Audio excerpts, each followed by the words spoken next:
Es ist heiß. Verdammt heiß. Und für die unter euch, die so wie ich in einer Stadt leben, ist es sogar noch heißer. Und genau darum geht es heute in dem Video. Warum sind Städte heißer als ihr Umland? Was sind die Risiken? Und warum ist gerade die Nacht gefährlich? Und zuletzt, was kann man dagegen tun? Hi, ich bin Sarah. Ich bin Biologin und Politikwissenschaftlerin, arbeite in der Forschung und im Herbst beginne ich ein Studium in Oxford. Und ich freue mich sehr, dass ihr reingeschaltet habt. Aber jetzt wieder zurück zum Thema. Kapitel 1. Warum sind Städte heißer als ihr Umland? Der erste Grund ist leicht, natürlich der Klimawandel. Aber der Klimawandel betrifft sowohl Stadt als auch Land. Daher ist es nicht unbedingt der Grund, weshalb die Stadt heißer ist als am Land. Dennoch möchte ich euch kurz eine Grafik zeigen, die ich erstellt habe, über die Temperaturveränderungen in den Städten Köln, Dresden, Hamburg, Berlin, München, Zürich und Wien. Was man hier sehen kann, sind die Jahresmitteltemperaturen in Grad Celsius und der grüne Balken repräsentiert die Jahresmitteltemperatur zwischen 1961 und 1990 und der orangene Balken repräsentiert die Jahresmitteltemperatur zwischen 1991 und 2020. Und rechts eingeblendet könnt ihr nun sehen, um wie viel Grad Temperatur es letztendlich gestiegen ist. Aber der Klimawandel erklärt nicht, weshalb die Stadt wärmer ist als ihr Umland. Das nennt man nämlich die städtische Wärmeinsel. Die städtische Wärmeinsel entsteht durch die besondere Struktur der Stadt und wie sie mit der Energie umgeht, die sie von der Sonne bekommt.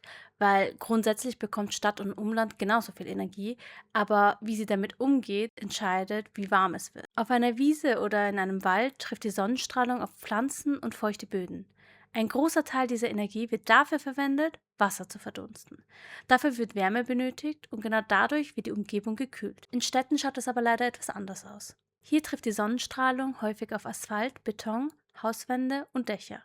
Diese Flächen enthalten weniger Wasser und können deshalb kaum durch Verdunstung kühlen. Stattdessen nehmen sie die Energie auf und wandeln sie in Wärme um. Vor allem dunkle Oberflächen wie Asphalt absorbieren viel Sonnenlicht.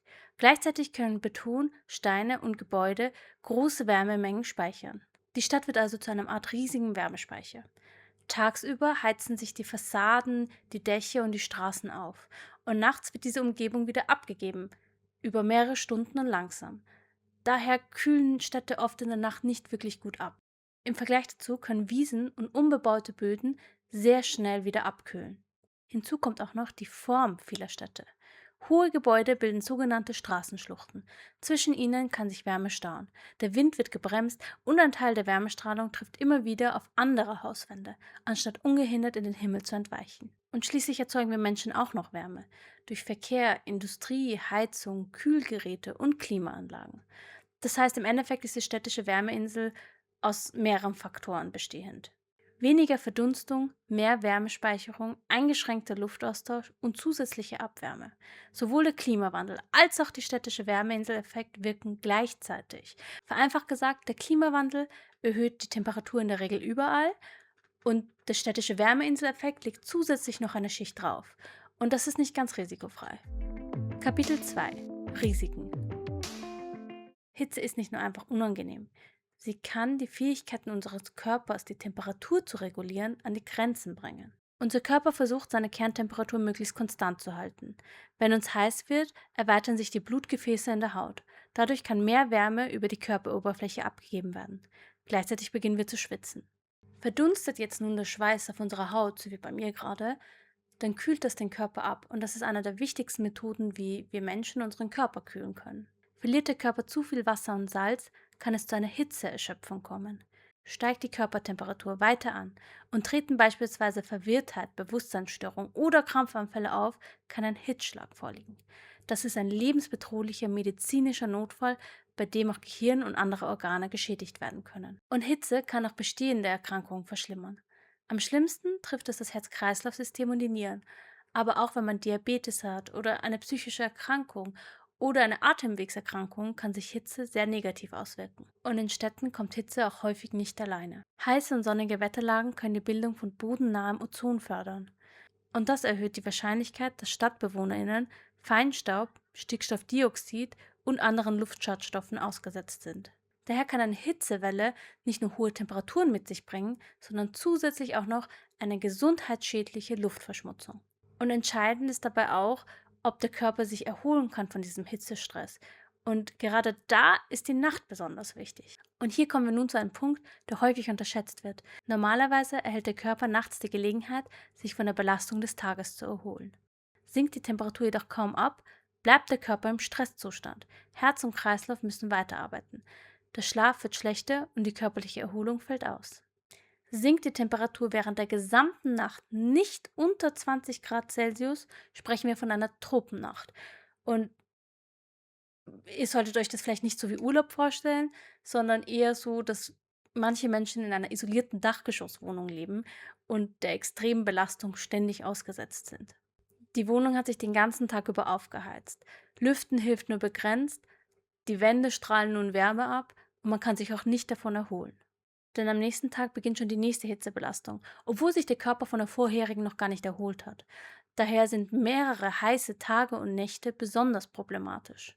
Und Hitze betrifft auch nicht alle Menschen gleich. Denn manche können sich zum Beispiel Außenjalousien leisten. Sie können sich Wohnungen leisten mit Balkon, mit schattigen Plätzchen, mit Grünflächen oder vielleicht einem kleinen Garten, einem kleinen Pool, eine Klimaanlage. Und andere leben in einer winzigen Dachgeschosswohnung oder vielleicht direkt neben einer stark befahrenen Straße und können auch nachts wegen dem Lärm nicht lüften. Und nicht alle können ins Grüne fahren. Nicht alle können Homeoffice haben und nicht alle können nachts einfach die Fenster öffnen. Etwa wegen Straßenlärm, Luftverschmutzung oder fehlender Sicherheit. Und gerade günstige Wohngegenden sind häufig noch mehr versiegelt und haben weniger Grünfläche. Hitze ist deshalb nicht nur ein meteorologisches und biologisches Problem, sie ist auch eine Frage von Einkommen, Wohnraum, Stadtplanung und sozialer Ungleichheit. Der IPCC weist darauf hin, dass unter anderem einkommensarme Bevölkerungsgruppen, ältere Menschen, Kinder, Menschen mit Behinderungen und im Freien arbeitende Personen überproportional gefährdet sind. Eine Modellierungsstudie zu 93 europäischen Städten kam sogar zu dem Ergebnis, dass rund 4,3% der Todesfälle während der untersuchten Sommermonate dem zusätzlichen Wärmeinseleffekt zugerechnet werden können. Eine Baumkronenbedeckung von 30% hätte dem Modell zufolge knapp 40% dieser wärmeinselbedingten Todesfälle verhindern können. Also wie ihr sehen könnt, Hitze ist ein Risiko, aber sie muss keins bleiben. Kapitel 3. Was können wir dagegen tun? Die gute Nachricht ist, Städte sind natürlich menschengemacht. Und was menschengemacht ist, kann man auch ändern. Und eine der wichtigsten Maßnahmen dafür sind zum Beispiel Bäume. Sie spenden Schatten, kühlen durch Verdunstung und verhindern, dass sich Straßen und Hausfassaden stark aufheizen. Damit Bäume langfristig überleben und tatsächlich kühlen können, brauchen sie ausreichend Platz für ihre Wurzeln, Zugang zu Wasser und Schutz vor Beschädigung. Und sie müssen natürlich auch dort stehen, wo Menschen der Hitze ausgesetzt sind. Zum Beispiel an Gehwegen, Haltestellen, Schulhöfen, Pflegeeinrichtungen und öffentlichen Plätzen. Und ein neu gepflanzter Baum ersetzt außerdem nicht sofort einen alten großen Baum, denn breite Baumkronen und ihre Kühlleistung entwickeln sich erst über viele Jahre hinweg.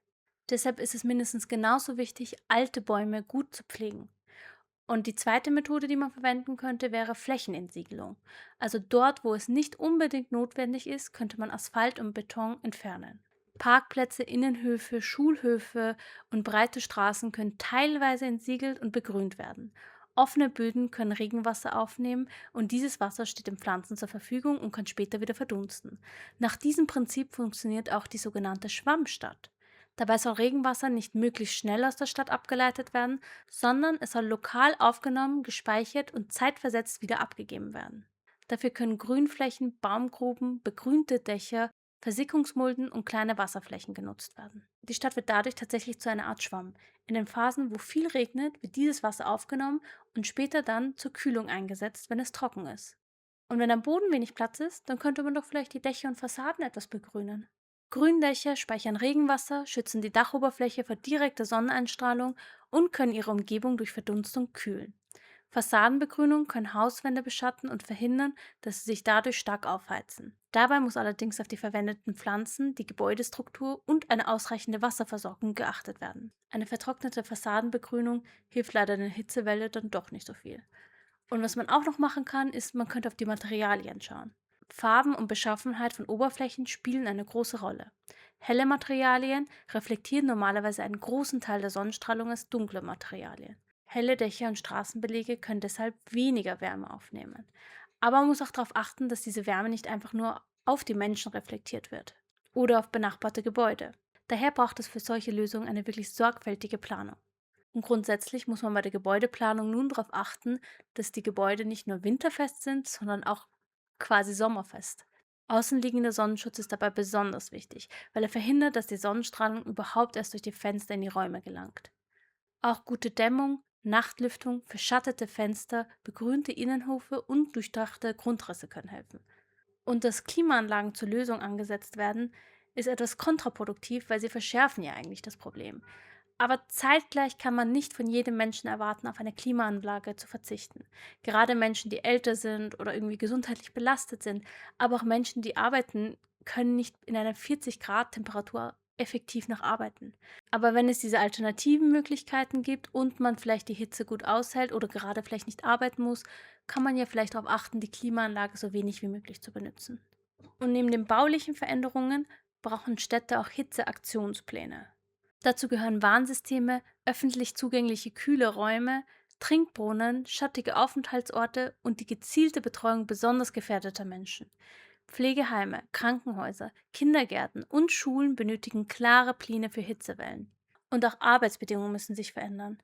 Denn es kann nicht sein, dass ein Mensch bei 40 Grad Temperatur in der prallen Sonne am Bau arbeiten muss und dass der Person nur gesagt wird, trink mehr. Das wird nicht reichen. Und genau aus den eben genannten Gründen ist Hitzeschutz und der Umgang mit Hitze auch eine politische Aufgabe und eine öffentliche Aufgabe. Und bis unsere Städte besser an die Hitze angepasst sind, könntet ihr folgende Dinge versuchen umzusetzen. Solange es draußen wärmer ist als drinnen, solltet ihr am besten die Fenster und Außenjalousien tagsüber schließen. Gelüftet wird am besten spätabends, nachts oder frühmorgens. Körperliche Anstrengung sollte möglichst nicht in den heißen Stunden gelegt werden. Außerdem ist es wichtig, wirklich regelmäßig und viel zu trinken und bei älteren, kranken und allein lebenden Menschen nachzufragen, wie es ihnen denn geht. Aber auch hier gilt, euer persönliches Verhalten kann nicht eure heiße Wohnung, fehlende Bäume oder schlechte Arbeitsbedingungen ersetzen. Daher ist und bleibt Hitzeschutz eine politische und gesellschaftliche Aufgabe. Daher sollte die Politik anfangen, so schnell wie möglich die Städte an die Hitze anzupassen und die Menschen, die vor dieser Hitze am meisten gefährdet sind, zu schützen. Denn eine lebenswerte Stadt sollte nicht nur klimaneutral sein, sondern sie muss auch noch bei 35 oder 40 Grad bewohnbar sein. Ich hoffe, das Video hat euch gefallen. Und wenn ja, dann lasst doch ein Like und ein Abo da, denn das würde uns tatsächlich sehr unterstützen. Und erzählt uns unten in den Kommentaren, was euch persönlich am meisten gegen die Hitze hilft. Bis zum nächsten Mal. Ciao!